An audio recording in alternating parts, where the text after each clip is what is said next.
بیماریاں پھیل جانا، اور اس میں سے ایک الگ شکل یہ ہے کہ برکتوں کو اٹھ جانا، چہروں کی رونق کو ختم کر دیا جانا، روحانیت سلب کر لیا جانا. یہ بھی اللہ کے عذاب کی ایک شکل ہے. آنے کے جو انداز ہیں، عذاب دو قسم سے آتا ہے. کبھی انڈیویجول، تنہا تنہا کوئی آدمی عذاب میں مبتلا ہو جائے، اور کبھی اجتماعی عذاب، پوری قوم عذاب میں مبتلا ہو جائے. دو طریقے ہیں. عذاب کی شکلیں بھی میں نے بتائی، اور عذاب کے آنے کے انداز دو قسم کے ہیں. مخصوص لوگ عذاب میں مبتلا ہو جائیں یہ بھی ہو سکتا ہے، اور کبھی اجتماعی طور پر بڑی جماعت عذاب میں مبتلا ہو جائے یہ بھی ہو سکتا ہے. مخصوص لوگ جو عذاب میں مبتلا ہوتے ہیں ان کے اپنے افعال ہو سکتے ہیں، لیکن اجتماعی عذاب جلدی نہیں آتا. اجتماعی عذاب اللہ تبارک و تعالیٰ کا فوراً اس طرح سے نہیں آتا. اس کی وجوہات جو بیان کی گئی ہیں کہ اجتماعی عذاب کبھی آتا ہے کسی قوم پر، تو اس کے کارن کیا ہیں، اس کے ریزنز کیا ہیں. تین چیزیں بتائی گئی ہیں محدثین نے اور شارحین نے. پوری قوم عذاب میں مبتلا ہو جاتی ہے تو تین اسباب اس کے بڑے ہیں، بڑے کارن. پہلا سبب مستدرک للحاکم حدیث پاک کہ اگر قوم کے اندر سود خوری بڑھ جائے. دوسرا کارن، دوسرا سبب اگر زنا پھیل جائے. تیسرا سبب زکوٰۃ سے لوگ دور بھاگنے لگ جائیں، زکوٰۃ کی ادائیگی میں کوتاہی کریں. تو فرمایا گیا یہ تین اسباب ایسے ہیں جس سے اللہ تعالیٰ کا اجتماعی عذاب قوم پر آتا ہے. اجتماعی عذاب کے وہ لوگ شکار ہو جاتے ہیں. یہ تین چیزیں جب جب کسی قوم میں پھیلتی ہیں تو پوری قوم عذاب میں مبتلا ہو جاتی ہے. آج ہم دیکھ رہے ہیں کہ اجتماعی طور پر لوگ اگرچہ پتھروں کا عذاب نہیں دیکھ رہے ہوں گے، آسمان سے آگ برسنے والا عذاب نہیں دیکھ رہے ہوں گے، زمین کے پھٹ جانے اور دھس جانے کا عذاب نہیں دیکھ رہے ہوں گے، لیکن ایک عذاب تو ہم دیکھ رہے ہیں کہ ہمارے اندر سے روحانیت غائب ہو چکی ہے. یہ عذاب تو ہے. اجتماعی عذاب کے جو لوگ شکار ہوئے ہیں، یہ ضروری نہیں ہے کہ آگ کے گولے برسیں اور پتھروں کا عذاب آئے. وہ پچھلی قوموں پر ہوتا رہا، لیکن فی زمانہ ہم جس عذاب کے شکار ہوتے ہیں اس میں سے جو ہم دیکھ رہے ہیں برکتوں کا اٹھ جانا، چہروں کے رونق کا ختم ہو جانا، روحانیت ہماری سلب کر لی جائے. اور سب سے بڑی بات یہ ہے کہ اللہ کا سب سے بڑا عذاب کیا ہے؟ اللہ کا سب سے بڑا عذاب یہ ہے کہ جیتے جی ایمان کی دولت چھین لی جائے. یہ سب سے بڑا عذاب ہے. موت تو ایک بار آئے گی، لیکن ایمان کے بغیر مر گیا تو آخرت میں ہمیشہ اسے دوزخ ہے، ہمیشہ کی جہنم میں جائے گا. وہ سب سے بڑا عذاب ہے. ڈر اسی بات سے ہے کہ جیتے جی ہماری بدکاریوں کی وجہ سے ایمان کی دولت تو نہ چلی جائے. آج بے حیائیوں کا جو سیلاب آیا ہوا ہے، نظام درہم برہم ہو چکا ہے. میں ان دو وجوہات پر تھوڑی سی گفتگو کروں گا. آج جمعہ میں بھی میں نے آپ سے یہ گفتگو کیا تھا کہ دل میں کانٹے چبھ رہے ہیں، کلیجہ منہ کو آتا ہے جب حالات اپنے محلوں کے اس طرح کو سننے میں آتے ہیں کہ بدکاریاں اتنی بڑھ گئی کہ بھائی اور بہن کی تمیز ختم ہو چکی ہے. ایک باپ اپنی بیٹی سے مسلسل 12 سال تک زنا کرتا رہا.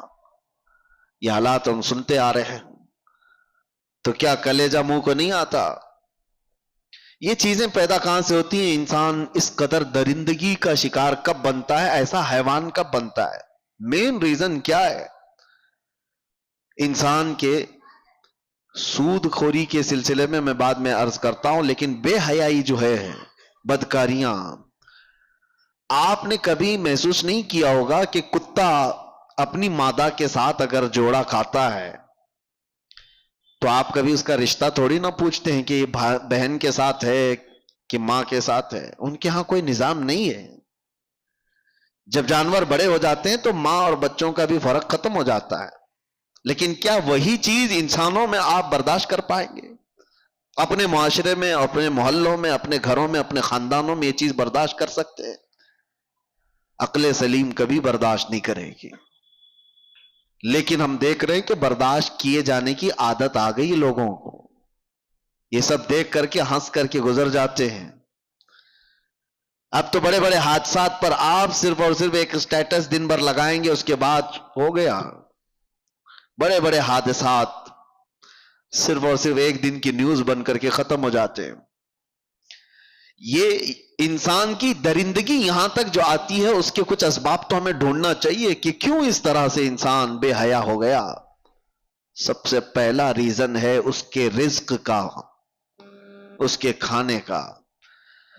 گاڑی میں جیسا پیٹرول ڈالو گے ویسی ہی گاڑی چلے گی.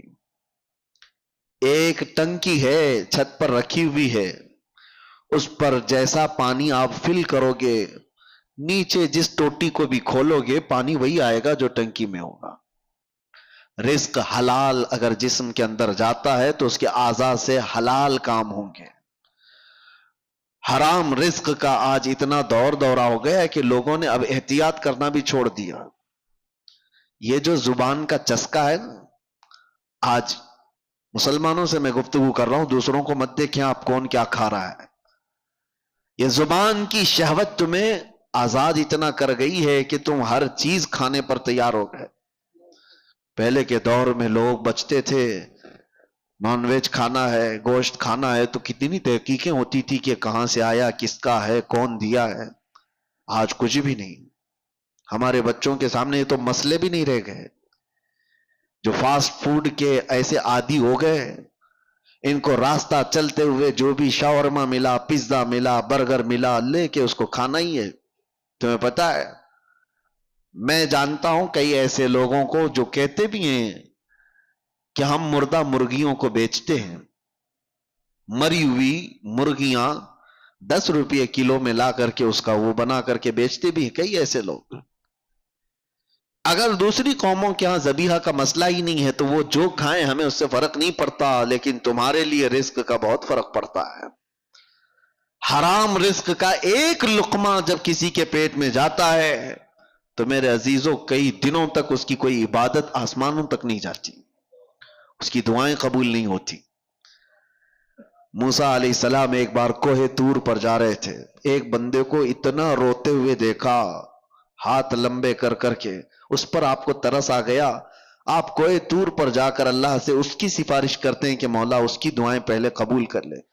رب تعالیٰ فرماتا ہے موسیٰ وہ مانگتے مانگتے مر جائے، ہاتھ پھیلاتے پھیلاتے آسمانوں تک بھی لائے، تب بھی میں اس کی دعا نہیں قبول کروں گا. موسیٰ علیہ السلام ڈر گئے کہ ایسا کیا گناہ کیا اس نے.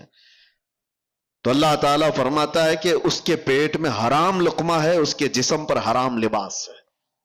جب تک یہ ہوگا اس کا رونا گڑ گڑانا میں نہیں دیکھوں گا. آپ کیا سمجھتے ہیں یہ ہلکا ہے؟ یہ چیز کے کنٹرول ختم ہو گیا ہے، جس کی وجہ سے یہ بے حیائیاں عام ہو گئیں، بدکاریاں پھیل گئیں، لوگ آج تمیز بھول گئے. کئی ایسے نوجوانوں کو دیکھا ہے، ان کو کوئی خوف ہی نہیں رہ گیا، ڈر ہی نہیں رہ گیا. رزق کا بہت بڑا اثر ہے میرے عزیزوں. سب سے پہلے اس پر کنٹرول کرو، اپنے کھانے پینے پر حلال کی طرف توجہ کرو، ورنہ یہ حرام چیز کے متعلق میرے آقا صلی اللہ علیہ وسلم فرماتے ہیں جو پیٹ حرام لقمہ بھرتا ہے اس کے لیے سب سے زیادہ بہتر ہے کہ جہنم کی آگ ہی اس کے پیٹ میں بھری جائے گی. وہ زیادہ مناسب یہی ہے کہ وہ جہنم کی آگ اس کے پیٹ میں بھری جائے گی. لوگ آج بزنس میں بھی، تجارت میں بھی یہ دیکھنا بھی چھوڑ دیے کہ پیسہ کہاں سے آ رہا ہے. لو دبا لو، ساری چیزیں دبا کر رکھو. کس کا مال کتنا ہڑپ لیا، کس کا حق دبا کر کے رکھ لیے، سب حرام ہے. رزق حرام کے ذریعے. صرف یہ نہیں ہے کہ آپ ذبیحہ دیکھ رہے ہیں، مسلمان نے ذبح کیا ہے وہی گوشت آنا چاہیے. ارے کسی کا دبا کر کے ایک دن ہم بھی رکھا ہے وہ حرام ہے. دھوکہ دے کر کے کمائی ہوئی چیزیں حرام ہے.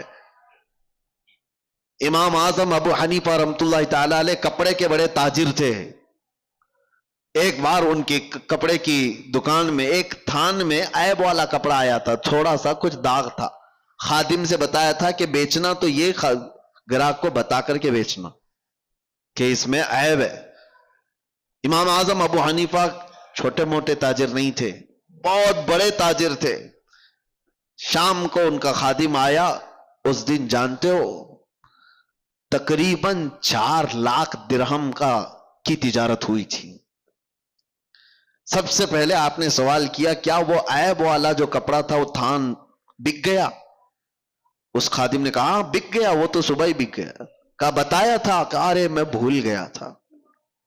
امام اعظم نے کہا کہ یہ 4 لاکھ پورے کے پورے بانٹ دو, اس میں کا 1 روپیہ بھی میرے لیے حلال نہیں ہے. میرے عزیزو, یہ ائمہ اعظام تھے جنہوں نے شک والی چیز کو بھی اپنے گھر آنے نہیں دیا. شک والی چیز بھی. میں پڑھ رہا تھا اس سے قبل ایک بات, شاید آپ کے سامنے میں نے اس کو شیئر کیا ہے, بیان کیا ہے. بغداد کے ایک بہت بڑے عالم دین تھے, بڑے بڑے علماء کو پڑھایا کرتے تھے. ان کی مجلس لگی ہوئی تھی, بچے باہر کھیل رہے تھے. بچوں کی گیند اڑ کر کے یہ علماء کی محفل میں آ کر گر گئی.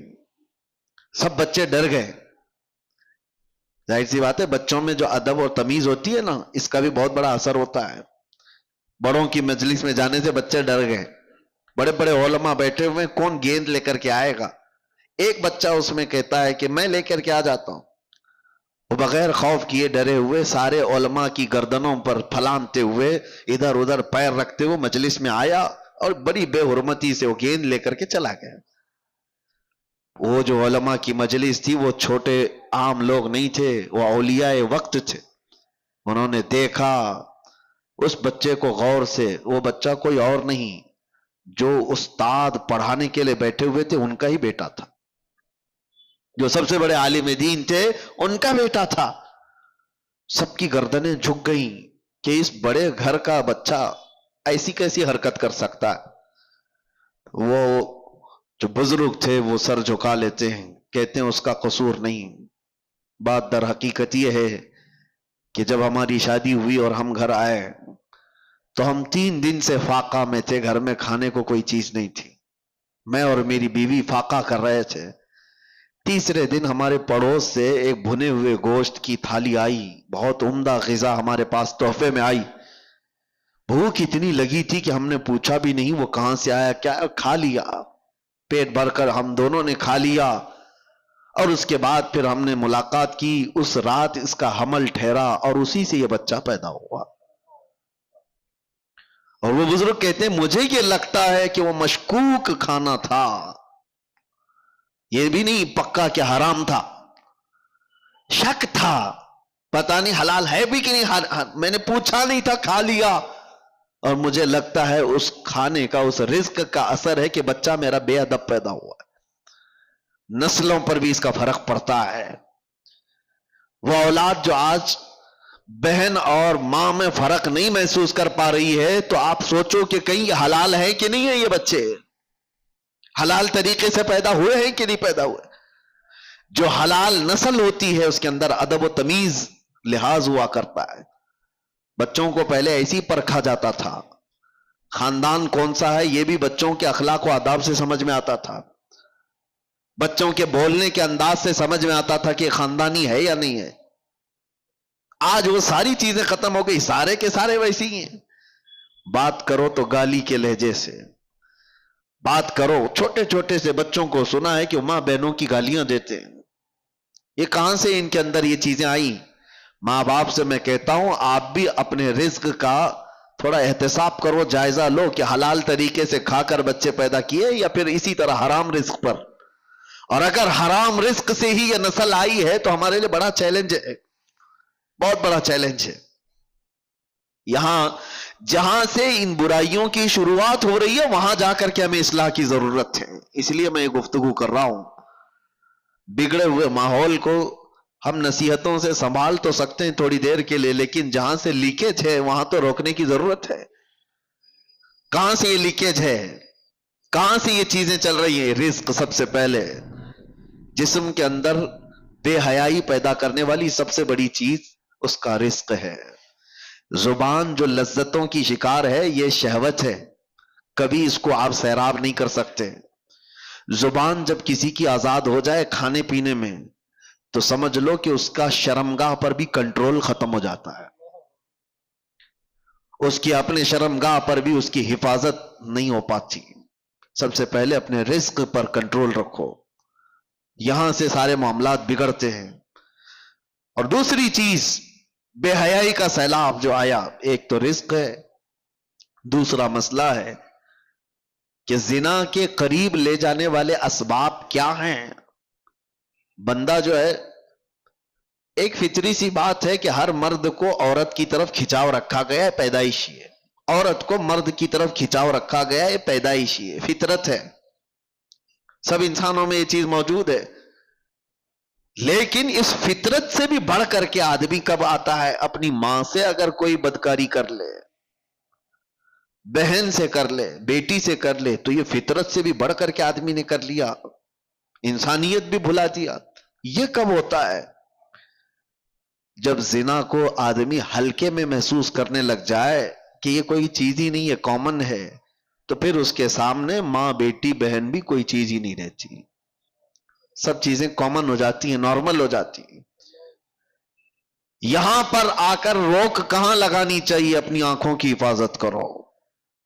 تمہاری آنکھیں جتنی آوارہ ہوں گی اتنا تمہارا جسم بدماش ہوتا چلا جائے گا.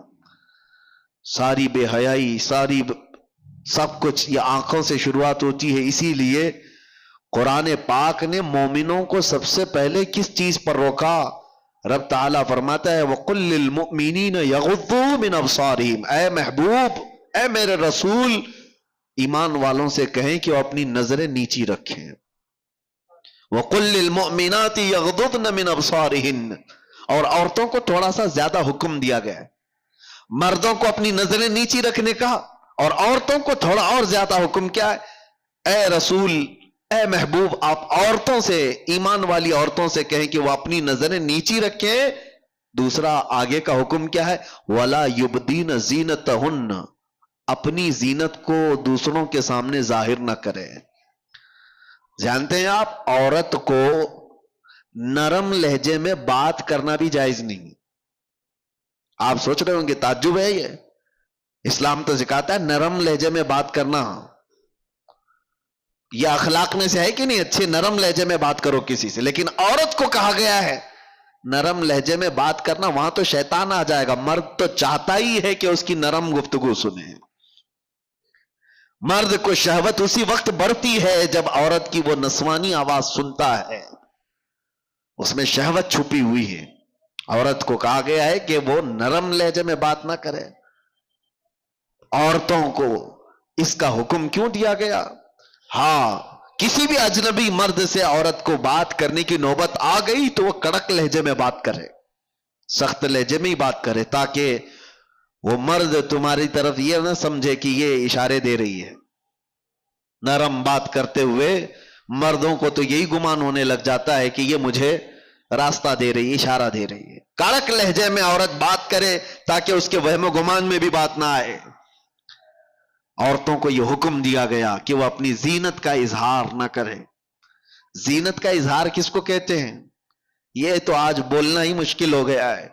اللہ کے نبی صلی اللہ تعالی علیہ وسلم نے ارشاد فرمایا اپنے صحابہ سے کہ ایک وقت ایسا آئے گا تم دیکھو گے عورتیں کپڑا پہن کر کے بھی ننگی ہوا کریں گی. حضور پاک صلی اللہ علیہ وسلم نے فرمایا ان پر اللہ کی لعنت اور سارے فرشتوں کی لعنت. میرے آقا فرماتے ہیں وہ کون سی عورتیں ہیں؟ تنگ و تاریک لباس پہننے والی، چست لباس پہننے والی، چپکا ہوا بدن سے جس سے اس کے سارے اعضاء ظاہر ہوتے ہوں ایسا لباس پہننے والی. ان کے تو برقعے ہی کیسے ہو گئے؟ اب وہ تو زینت کے لیے ہو گئے. پہلے تو سنا جاتا تھا کہ نقاب جو ہوتا ہے، وہ حجاب جو ہوتا ہے عورت کو چھپانے کے لیے ہوتا ہے. اب تو حجاب اور نقاب ساری چیزیں دکھانے کے لیے ہوتی ہیں، اس میں بھی زینت کا اظہار ہے. حکم یہ تھا کہ باہر سے اگر کسی کی نظر پڑ جائے تو مرد یہ پہچاننے سے عاجز ہو جائے کہ یہ جوان عورت ہے کہ بوڑھی عورت ہے. اسے یہ پہچاننے کی تمیز بھی نہ رہے. اس طرح سے وہ عورت کو حجاب کا حکم تھا. لیکن عورتیں آج کپڑا پہن کے بھی ننگی ہیں. یہ زنا کے عام ہونے کے اسباب ہیں. جب اس طرح کی حرکتیں ہوں گی تو گھر محفوظ نہیں رہیں گے, کسی کے گھر محفوظ نہیں رہیں گے. نوجوانوں سے ہم تاکید تو کر سکتے ہیں کہ بیٹا آپ اپنی نظریں نیچی رکھو, اپنی حیا کا قتل مت کرو. ہم آپ سے یہ کہہ تو سکتے ہیں کہ آپ اپنے آپ کو کنٹرول میں رکھو. لیکن ان عورتوں کا کیا جو خود ہی ننگی باہر آ جائے؟ ایک نوجوان کہاں تک اپنے آپ کو سنبھالے گا, کہاں تک برداشت کرے گا؟ کیا اس میں ان عورتوں نے بڑا کردار نہیں ادا کیا ہے کہ بے حیائی کو پھیلانے میں, بچوں کے اخلاق کو بگاڑنے میں ان عورتوں کا کردار نہیں ہے؟ بہت بڑا کردار ہے. ہم دنیا بھر کی عورتوں کو کچھ کہنے جائیں تو ہمیں اب ٹون مارا جائے گا کہ عورتوں کے حقوق کا قاتل ہے, یہ عورتوں کی آزادی کے خلاف ہے یہ مولانا لوگ. دیکھو پورے جھنڈ کے جھنڈ حملہ کرنے لگ جاتی ہیں عورتیں. کوئی ایک بھی اگر ان کے لباس پر بات کرے تو ان کو ایسا لگتا ہے کہ سب کے سب حملہ آور ہو جائیں گی. عورتوں پر ہی بولتے ہو, مردوں کو نہیں بولتے. اسلام وہ ہے جو پہلے مردوں کی آنکھوں پہ پابندی لگایا ہے. لیکن اس کا مطلب یہ نہیں ہے کہ سارے مرد اپنی آنکھیں نیچے رکھ کر کے ہی جائیں گے اور آپ اپنا جسم کھلا رکھ کر کے ہی کہو. تو ان عورتوں سے میں کہتا ہوں جن کو ہمارے جملے برے لگتے ہیں, میاں قانون بھی ہے, پولیس بھی ہے, ڈپارٹمنٹ بھی ہے, سب کچھ تو ہے گورنمنٹ کے اندر, حکومت کے اندر. تو پھر اپنا سونا چاندی تجوری میں کیوں رکھتے ہو؟ چوکھٹ پہ رکھا کرو. پولیس تو ہے نا, حفاظت کے لیے گورنمنٹ تو موجود ہے. لاؤ اپنی جیولری پوری باہر دروازے کے باہر رکھ کر کے آرام سے سو. آپ کو لگے گا نہیں پولیس تو ہے, 24 گھنٹے تھوڑی نا میرے مال کو دیکھ رہی. یہی ہم آپ سے کہنا چاہتے ہیں. نوجوان اپنی آنکھیں نیچی تو کر لیں گے لیکن 24 گھنٹے نہیں کر سکتے. تم اپنی حفاظت تو کرو, تم اپنے جسموں کی حفاظت کرو. اور جس طرح سے یہ عورتوں کو برا لگتا ہے, میں ان سے یہی کہتا ہوں تمہارے جسموں کو ہم حفاظت کے لیے کہہ رہے ہیں, یہ نہیں کہ کوئی یہ پابندی ہے, یہ کوئی قید ہے. کس نے کہا کہ تم کو قید کرنا ہے؟ اگر عورتوں کو قید میں رکھنا ہوتا تو ہماری آدھی شریعت ام المومنین عائشہ صدیقہ سے نہیں چل رہی ہوتی. سیدتنا عائشہ صدیقہ رضی اللہ تعالیٰ عنہا کے بیان کردہ حدیثوں سے آدھی شریعت ہے ہماری. آپ کو کیا لگتا ہے عورتوں کو قید کیا گیا ہے؟ عورتوں کو قید نہیں, عورتوں کو ان کے مقام پر رکھا جا رہا ہے جس کی وہ حقدار ہیں. کبھی آپ یہ سوال کرتے ہیں کہ خانہ کعبہ پر غلاف کیوں چڑھایا جاتا ہے؟ اس لیے کہ وہ مقدس ہے. قرآن پہ غلاف کیوں رکھا جاتا ہے؟ فرق کرنا ہے کہ وہ مقدس ہے. یہ تمام چیزیں کیوں رکھی جاتی ہیں؟ کہ ان کا تقدس برقرار رکھے. عورتوں کو اسی لیے پورے لباس کی بات ہم کرتے ہیں کہ ان کا تقدس برقرار رہے. ننگی رہے تو ہر ایرا غیرہ نتھو کھیرا دیکھتا تو رہے گا ہی. لوگوں کی شہوت پر کسی کا کنٹرول تھوڑی نہ ہے. کتنوں کی آنکھوں کو ہم بچائیں گے؟ یہ بے حیائی کا جو دور دورہ ہے اس میں یہ سارے اسباب ہیں. برا رزق جب جسم میں جاتا ہے تب اس کا زنا کی طرف میلان زیادہ ہوتا ہے. حرام رزق جسم میں آتا ہے تو بے حیائی کی طرف بڑھتا ہے. اور دوسرا کارن, عورتیں اور مرد جب اپنے لباس کے ساتھ ناانصافی کرتے ہیں تو پھر یہ بے حیائیوں کا دور دورہ ہے. شیطان یہ چاہتا ہی ہے کہ تمہارا لباس نکال دیا جائے, تمہیں ننگا کر دیا جائے. وہ یورپ ہے جس نے جانور اور مردوں کے, انسانوں کے فرق کو مٹا دیا ہے. میں اکثر ایک جملہ جو کہتا ہوں, ننگا رہنا اگر فیشن ہے تو بھینس زیادہ فیشنیبل ہے, جانور زیادہ فیشنیبل ہے, وہ تو کچھ بھی نہیں پہنتے. ننگا رہنا کوئی فیشن ہے؟ انسانیت کیا ہے؟ ہم کوئی جنگلی زندگی گزار رہے ہیں کیا ہمیں کپڑے میسر نہیں ہیں؟ اس کو یہ شیطانی تمام جماعتوں نے مل کر کے شہوتوں کو عام کرنے کے لیے ننگا کیا ہے. ورنہ کپڑوں کی دشمنی کس کی ہے؟ ارے بڑے بڑے برانڈ کے کپڑے تو تم ہی لوگ بناتے ہو اور پھر ننگا بھی رکھنا چاہتے ہو.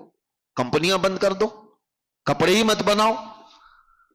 جو کپڑے بنتے ہیں تو اس بات کا تصور میں آپ کو لانا چاہتا ہوں, کس کے لیے بنتے ہیں؟ جانوروں کے لیے. حیرت ہوتی ہے, میں کبھی کبھار یہ بھی چیز محسوس کرتا ہوں، محفلوں میں، شادیوں میں، باراتوں میں، وہ کرسیاں زیادہ پردے میں رہتی ہیں عورتوں سے ہیں، اور کرسیوں کو شامیانے والے موجود ہیں، اوپر سے نیچے تک چھپائے ہوتے ہیں، پتہ بھی نہیں چلتا اندر لال کرسی ہے کہ پیلی کرسی ہے، کپڑا اڑا دیا ہے، بے جان کرسی کو اتنا پردے میں رکھا ہے، اور جان والی عورت کو پوری طرح سے زینت بنا کر لوگوں کے سامنے رکھا ہے۔ ان خواتین سے میں کہتا ہوں، تمہیں آج کوئی روکنے والا نہیں ہے، کوئی قانون ایسا نہیں ہے کہ تمہیں پابند کرایا جائے، صرف ایک قانون ہے، وہ اللہ رب العزت کا خوف۔ تمہیں قیامت کے دن اٹھایا جائے گا۔ میرے آقا صلی اللہ تعالی علیہ وسلم نے فرمایا، معراج کی شب میں نے جہنم میں اکثر عورتوں کو دیکھا ہے، ان کے عذابات کا بھی ذکر فرمایا۔ ان میں سے ایک عذاب کا ذکر میرے آقا نے فرمایا کہ عورتوں کو بالوں سے باندھ کر کے سزا دی جا رہی تھی، اور ان کے بالوں میں پیپ اور خون بھرا ہوا تھا، اور فرشتے ان کو دردناک اذیتیں دے رہے تھے، عذاب میں مبتلا کر رکھے ہوئے تھے۔ پوچھا گیا کون سی عورتیں ہیں؟ کہا گیا کہ یہ اپنی زینت کا اظہار عوام کے سامنے کرتی تھی، یہ بے حیا باہر آیا کرتی تھی۔ تمہیں اسلام نے جو عزت و وقار دیا ہے، اس عزت و وقار کے ساتھ رہو، ورنہ معاشرہ بہت خراب ہوتا جا رہا ہے۔ اب یہاں مردوں کی ذمہ داری ہے، اپنی بیٹیوں کو پردہ سکھاؤ۔ ننگی لا کر کے بازاروں میں گھمانے کو پوش نہیں کہا جاتا، بے حیا آدمی ہے وہ جو اپنی بیٹیوں اور اپنی عورتوں اور اپنی بہنوں کے پردے کے سلسلے میں آزاد خیالی کا اظہار کرتا ہے۔ نہیں، ہمارے ہاں تو یہ سب نہیں چلتا ہے، نہیں چلتا ہے۔ میرے آقا صلی اللہ علیہ وسلم نے فرمایا، دیوس جہنمی ہے، دیوس جہنمی ہے، دیوس جہنمی ہے۔ صحابہ نے پوچھا یا رسول اللہ وہ کون ہے دیوس؟ حضور پاک فرماتے وہ شخص دیوس ہے جس کی عورت بے پردہ باہر نکلتی ہے، وہ مرد بھی جہنم میں جائے گا۔ مرد کے بارے میں، عورت کے بارے میں، اور مرد کے بارے میں۔ اور ایک بات میں آپ کو بتاؤں، مرد اپنی غیرت اور اپنی مردانگی کیسے اس کی پہچانی جاتی ہے؟ عرب والوں سے آج بھی پوچھو، عرب میں آج بھی جا کر کے پوچھو، آج بھی ان کے حالات اگرچہ بگڑے ہوئے ہوں، لیکن سگی بھابھی کو بھی کوئی دیور نہیں دیکھ سکتا وہاں۔ کئی ایسے میں گھر جانتا ہوں، کیونکہ ان کی غیرت ہے، اس کو مردانگی سمجھتے ہیں، اپنی عورت کی حفاظت کرنا۔ یہ بے غیرت بے حیا لوگ ہیں جو اپنی عورتوں کا اظہار کرنے کے لیے باہر لے آتے ہیں، شک ہوتا ہے تم پورے ہو بھی کہ نہیں ہو، عورتوں کا اظہار کرانے کے لیے۔ اور اب تو فیشن بنا ہوا ہے، ایک خوبصورت عورت کسی کی آ گئی تو وہ دوستوں میں لا لا کر کے اس کو ملوا رہا ہے، اس کو دکھوا رہا ہے، دیکھو تمہاری بھابھی کیسی ہے۔ معاذ اللہ رب العالمین، تم زنا کے دروازے کھول رہے ہو، تم بے حیائی کی دروازے کھول رہے ہو۔ تمہاری عورت بازار کی زینت نہیں ہے جو لا کر کے دکھا رہے ہو۔ ارے موبائل دکھا دیا، گھڑی دکھا دیا، جوتے چپل دکھا دیا، سمجھ میں آتی ہے کہ چلو اس کی اپنی خوشیوں کا اظہار کر رہا ہے، اپنی بیوی کو دکھاؤ گے دوسروں کے پاس، اور امید کیا رکھتے ہو سامنے والے سے؟ یہ تو بات ہی الگ ہو گئی کہ کتے کو سامنے گوشت دکھا کر کے پھر کہا جائے کتا کچھ نہیں کرتا ہمارا، کتا گوشت خور ہے، وہ کھائے گا، آج نہیں کھائے گا، کل نہیں کھائے گا، کبھی تو تم نے دروازہ کھول رکھا ہے، وہ کبھی نہ کبھی کھائے گا اس چیز کو۔ اسی لیے میرے عزیزوں، ایک بزرگ نے اپنے مرید سے کہا تھا، یہی لڑکیوں کے پردے اور حجاب کے بارے میں بات آئی تو انہوں نے کہا تھا، بیٹا گوشت خرید کر کے لانا، 2 کلو گوشت ایک کھلے برتن میں سر پر رکھ کر کے لانا، کپڑا مت ڈھانکنا۔ وہ گوشت تو خرید لیا، سر پہ برتن رکھ کر کے اپنے بزرگ استاد کے پاس لا رہا تھا، جب تک کوے سارا گوشت کھا گئے تھے، کوئی چیل، کوئی کوا، کوئی اٹھا کر کے لے گئے، برتن خالی۔ تو استاد نے اس سے پوچھا کہاں گیا گوشت؟ کہا سب تو یہ پرندے کھا گئے، آپ نے منع کیا تھا کپڑا رکھنے۔ میں نے کہا، اس بزرگ استاد نے کہا، تم نے دیکھا یہ تھوڑے سے سفر میں چیل کوے کھلے گوشت کو چھوڑتے نہیں، تو تمہاری ماں اور بہنوں کو کھلا رکھو گے تو یہاں کے درندے کیسے چھوڑ دیں گے؟ یہ زنا کا عام ہونا، یہ بڑی بڑی باتیں کرتے ہیں۔ آج ریپ بہت ہونے لگ گیا، کیا سزائیں نہیں ہیں دنیا میں؟ آج تو اتنی سخت سزائیں، 20-20 سال کی سزائیں، عمر قید کی سزا ہے، پھانسی کی سزا ہے. ہم نے قید خانے میں دیکھا ہے کتنے آتے ہیں ریپ کیس میں. یہ 376 آپ کو معلوم ہوگا، مشہور ہے. جب بھی اس میں آتا ہے تو اس کو جیل میں بھی لوگ مارتے ہیں. وہ سب پتا ہے، سب کو معلوم ہے کہ اتنا سخت قانون ہے، پھر بھی بچتے کیوں نہیں ہے؟ اس کا سدے باب روک تھام ہوتی کیوں نہیں؟ اتنا سخت قانون. بچیوں کے ساتھ، جو نابالغ بچیاں ان کے ساتھ جب ریپ ہوتا ہے تو اس کا اور بڑا سخت قانون ہے، اس میں تو بیل بھی نہیں ہے. اس میں سخت قانون بھی اور جج بھی اور ساری عدالتیں اس کے ساتھ سختی کے ساتھ بھی پیش آتی ہیں، پھر بھی رکتی کیوں نہیں؟ ریشو آپ نکال کر کے دیکھو آپ کہ یہ کتنی کوانٹیٹی میں آج بھی یہ سارے معاملات ہو رہے ہیں. کیوں ہو رہے ہیں؟ قانون سے بھی لوگوں کا ڈر ختم کیوں گیا؟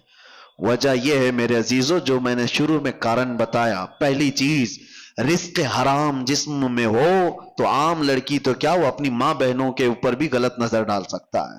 دوسری چیز، جب لباس دونوں لوگوں کا بے حیا ہو جائے، مردوں اور عورتوں کا، تو کب تک قانون بچائے گا؟ کب تک قانون بچائے گا؟ جہاں یہ تھوڑا سا تنہائی کا موقع پا جائیں گے تو پھر اس حیوانیت کی طرف آ جائیں گے.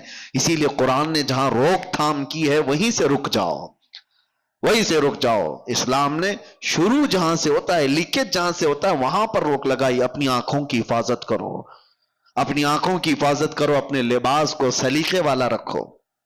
یہ جو آج نوجوان کبھی آتے ہیں تو مجھے بڑا تعجب بھی ہوتا ہے.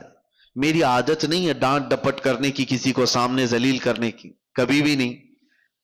کچھ بہت سارے اس طرح کی چیزوں میں ملوث آتے ہیں، لیکن ایک چیز، جب یہ پھٹے کپڑے پہن کے آتے ہیں، جینس ادھر سے پھٹی ادھر سے پھٹی، اور پھر کہتے ہیں یہ فیشن ہے. کس لیے پھاڑ کر کے پہن رہے ہو؟ ستر دکھانا. لوگوں کو یہ لگتا ہے کہ ماڈرن دنیا ابھی یہ کر رہی ہے تو ہمیں بھی کرنا چاہیے. اے نوجوان، کاش ایک بار تو کسی عالم سے پوچھا ہوتا میرے رسول اللہ کا لباس کیا تھا. تو دنیا داروں کو دیکھا وہ پھٹے ہوئے کپڑے پہن رہے تو تم بھی پہننے لگ گئے. وہ اپنا سطر دکھانے پر آئے تو تم بھی سطر دکھانے پر آ گئے. کون سی لائف جینے پر آ گئے؟ کون سی زندگی گزارنے پر آ گئے؟ تیسری ایک وجہ اور بتا دوں، بزرگوں نے فرمایا ہے کہ جب بندہ زیادہ گانے سنتا ہے تو اس سے زنا کے قریب جاتا ہے. یہ جتنے نغمات، گانے سننے کی جس کو عادت ہے، اس کے جسم کے اندر بے حیائی کا زیادہ رجحان ہوتا ہے.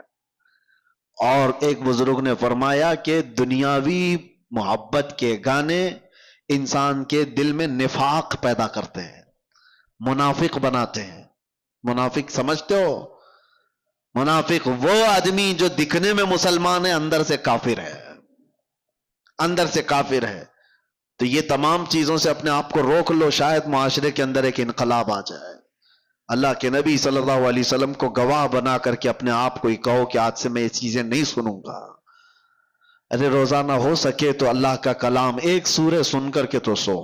دیکھو جسم کے اندر کتنا اثر پیدا کرتا ہے. تمہارے پاس ہاتھوں میں موبائل ہے، ایئر فون لگے ہوئے رہتے ہیں، گھنٹوں کیا کیا چیزیں سن رہے ہوتے ہیں، ریلز دیکھ رہے ہوتے ہیں. کاش ایک بار سونے سے پہلے بستر میں سورہ ملک سن کر کے سوتے، تبارک سن کر کے سوتے. میرے آقا صلی اللہ تعالی علیہ وسلم کی حدیثیں ہیں، وہ بندہ جب مر جاتا ہے، قبر میں جاتا ہے، تو یہ سورہ ملک اللہ کے پاس جاتی ہے اور جا کر کے رب تبارک و تعالیٰ سے جھگڑا کرتی ہے. یہ لفظ ہے، بحث کرتی ہے کہ اے اللہ، یہ روزانہ مجھ کو تلاوت کرنے والا بندہ آج دنیا سے گیا ہے، اس کی بخشش کر دے، اسے معاف کر دے. جب تک رب تبارک و تعالیٰ معاف کرنے کا حکم نہیں کرتا تب تک وہ نہیں آتی. اللہ تبارک و تعالیٰ سے اس چیز کا مباحثہ کر رہی ہے، اس کے بعد پھر رب تبارک و تعالیٰ فرماتا ہے جا تیری سفارش پر میں اسے معاف کر دیا. تو حضور فرماتے ہیں سورہ ملک جنت میں جاتی ہے اللہ کا حکم پا کر کہ اللہ مجھے اجازت دے جنت میں جانے. جنت میں جا کر کے وہاں سے تکیہ بچھونا اور لے کر کے آتی ہے خوشبوئیں، اور قبر میں آتی ہے اور آ کر کے اس میت سے کہتی ہے تجھے تھوڑی دیر ہو گئی، میں جنت سے یہ سارا سامان لے کر کے آ گئی. کون ہے ہمارا رفیق، کون ہے ہمارا دوست جو قبر میں جانے کے بعد، یہ وہ بے حیائیوں کے گانے جن کو گانے کے بعد آدمی کافر بھی ہو جاتا ہے اور زنا کی طرف چلا جاتا ہے. کیا کر لو گے؟ یہ ساری چیزیں سن کر کے ہوتا کیا ہے؟ سوائے دماغ میں ٹینشن کے اور کچھ نہیں بھرتا.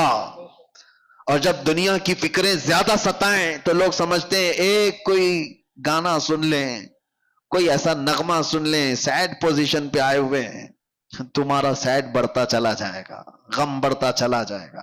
ایک علاج بتاتا ہوں، بہت زیادہ ٹینشن اور بہت زیادہ ڈپریشن کے شکار ہو جاؤ تو میرے مصطفیٰ کو یاد کرو، پھر تنہائی میں بیٹھ کر حضور پاک کی شان میں کوئی اچھی نعت سن لو، پھر اس کے بعد دیکھنا کہ تمہارے قلب کا علاج ہوتا ہے کہ نہیں ہوتا، تمہارے دل کو سکون و اطمینان آتا ہے یا نہیں. میں نے محسوس کیا ہے میرے عزیزوں، آنکھیں برس پڑتی ہیں حضور کو یاد کر کے. جب آدمی گھبرا کر کے حضور کو سننے کی کوشش کرتا ہے تو دل کی جتنی بھی بھڑاس ہے وہ نکل جاتی ہے. دیواروں کو پکڑ کر کے رونے کا من کرتا ہے، پھر سب کچھ ہلکا ہو جاتا ہے. بعد میں اسے لگتا ہے، اسی کو اعلیٰ حضرت نے کیا فرمایا تھا، ان کے نثار کوئی کیسے ہی رنج میں ہو، جب یاد آ گئے ہیں سب غم بھلا دیے، ان کی مہک نے دل کے غنچے کھلا دیے ہیں، جس راہ چل دیے ہیں کوچے بسا دیے ہیں. نبی آخر الزمان صلی اللہ تعالی علیہ وسلم کی یاد تمہارے دلوں کے اندر ایک انقلاب پیدا کرے گی، تمہارے چہرے پر رونق اور تمہاری زبان میں اثر پیدا کرے گی. اور آخری بات کی طرف میں آتا ہوں، ان بے حیائیوں اور برائیوں سے اپنے آپ کو بچانے کا ایک مضبوط اسلحہ دے کے جاتا ہوں، مضبوط ہتھیار. کیسے روکو گے؟ آنکھیں بچتی نہیں ہیں، زبان رکتی نہیں ہے، بے حیائی کی طرف زیادہ چلے جاتے ہیں. کوئی چیز تو ہونی چاہیے. لوگ آج شارٹ کٹ علاج زیادہ چاہتے ہیں. ہاں، کئی لوگوں نے مجھ سے یہ کہا کہ آپ پہلے کافی موٹے تازے دکھتے تھے، ابھی دبلے اتنے کیسے ہو گئے؟ وہ میاں بہت محنت کیا ہے. ایسا نہیں ہے کہ کچھ کسی سزا کی وجہ سے جسم گل گیا ہے. دن میں 8 کلومیٹر چلتا تھا، محنت کیا. اب کسی کو بتایا کہ جسم کی چربی پگھلانے کے لیے محنت کرنی پڑتی ہے، نہیں، ان کو کوئک علاج چاہیے اور وہ ڈھونڈ رہے ہیں، اور بیوقوف ڈاکٹروں کے ہاتھوں میں جا کر کے اپنے آپ کو برباد بھی کرتے ہیں. کوئی ڈاکٹر کہا صبح سے شام تک 5 کلو کم ہو جائے گا، چلا گیا اس کے پاس بھی. یہ جو فطرت ہے نا، کوئک علاج چاہیے. نہیں میرے عزیزو، دنیا میں کوئی بھی اتنی آسانی سے چیز نہیں ملتی، اور جو مل جاتی ہے پھر وہ ڈپلیکیٹ ہو سکتی ہے. ہاں، ایک ہی چیز ہے کوئک علاج، وہ صرف اور صرف رب العالمین کا سجدہ ہے، بہت تیزی سے جو اثر لاتا ہے. اس کے علاوہ آپ دنیا میں کسی بھی چیز کو بغیر محنت کے حاصل نہیں کر پاؤ گے.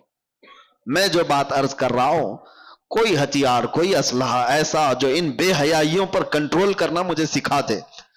تھوڑی محنت تو ضروری ہے، تھوڑی محنت تو آپ کو ضروری ہے، لیکن ایک ایسا ہتھیار میں دے کر کے جاتا ہوں، دیکھنا آپ خود عمل کر کے.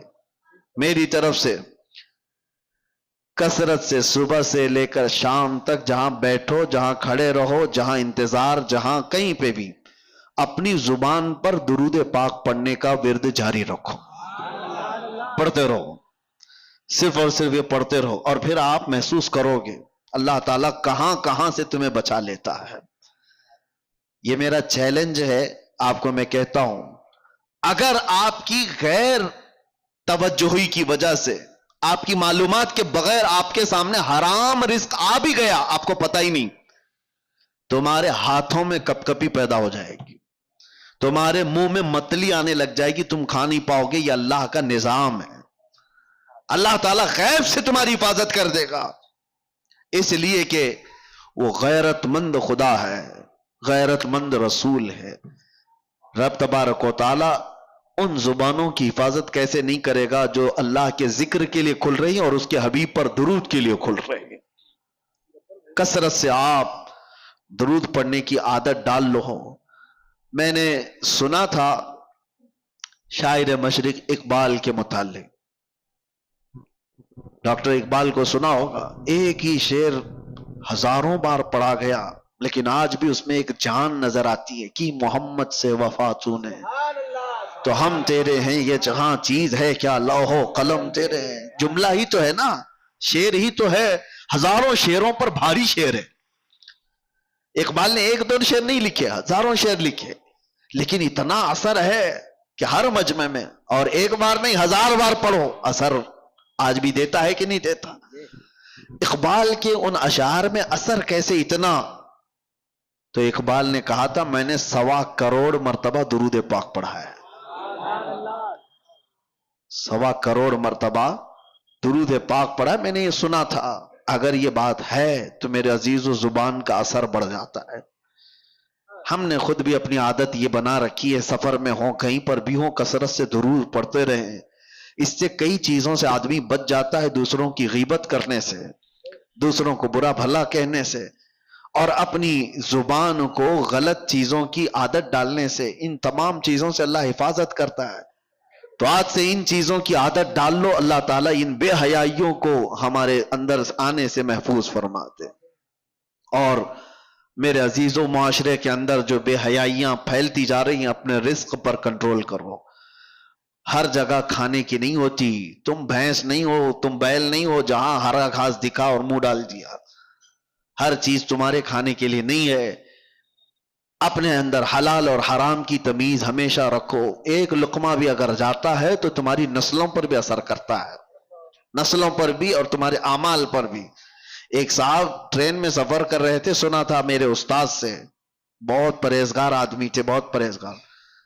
سفر کرنے کے وقت ظاہر سی بات ہے بہت سارے لوگوں سے ملاقات ہو جاتی. ایک بڑا مالدار آدمی بھی اس پہ سفر کر رہا تھا. اتفاق سے ایسا ہوا کہ وہ اتر گیا اور وہ اپنا سوٹ کیس چھوڑ گیا، اس کو یاد ہی نہیں تھا.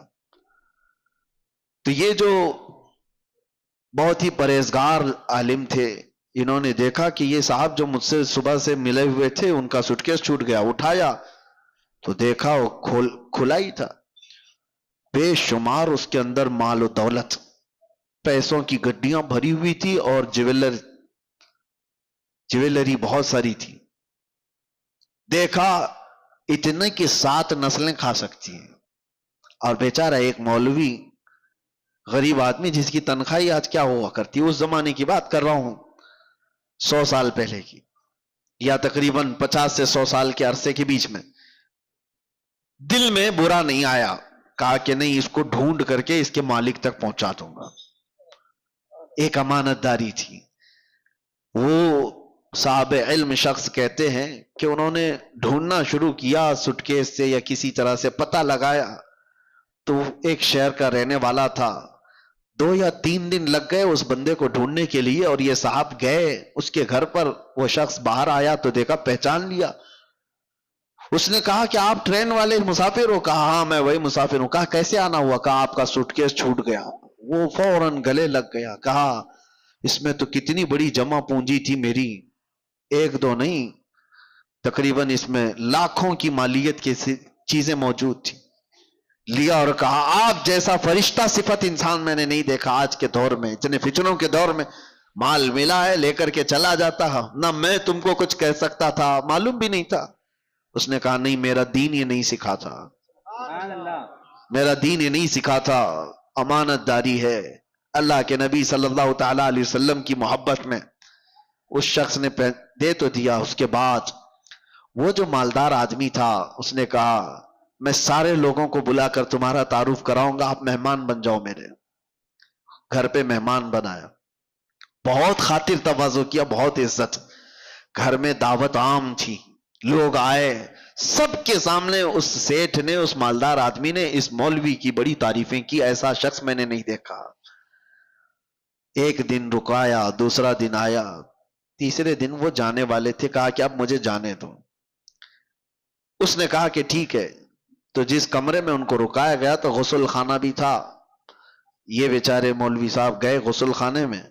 اس سیٹھ کی جو عورت تھی وہ ابھی نہا کے گئی ہوئی تھی، اس کا ہار سونے کا وہاں لٹک رہا تھا. یہ نہائے اور وہ ہار اٹھا کر جیب میں رکھ لیا، چوری کر لیا. تعجب ہو رہا ہے کہ نہیں ہو رہا ہے؟ ایک چھوٹا سا ہار تھا، بہت بڑا بھی نہیں تھا، اس کو رکھ لیا، دبا لیا. کہا یہ لے کے جاؤں گا اس کے گھر سے. اور پھر وہاں سے نکلنے کا وقت آیا تو اتفاق سے اس سیٹھ کی عورت جو ہے اس کو یاد آیا غسل خانے میں اپنا ہار چھوڑ کر کے آئی. آ کر دیکھتی ہے تو ہے ہی نہیں ہار. تلاش ادھر ادھر، وہ گھبرائی، کہا کہ میرا بہت قیمتی ہار ہے، میری ماں کا دیا ہوا، کہاں چلا گیا؟ اور میرے بعد یہ مولوی صاحب ہی گئے تھے نہانے کے لیے، اور کون گیا ہے؟ وہ اپنے شوہر سے آ کر کہتی ہے میرا ہار چوری ہو گیا، اور پتہ نہیں وہ مولوی صاحب ہی گئے تھے. تو اس نے غصے میں اتنا ڈانٹا اور کہا جو اتنا بڑا سوٹ کیس ہمارا لا کر کے دیا ہے اس پر تو شک کر رہی ہے؟ کیسے پاسبل ہے؟ ممکن نہیں ہے. اس نے رونا دھونا شروع کیا. اس کے بعد کہا کہ ٹھیک ہے، سب جگہ تلاشی لی گئی.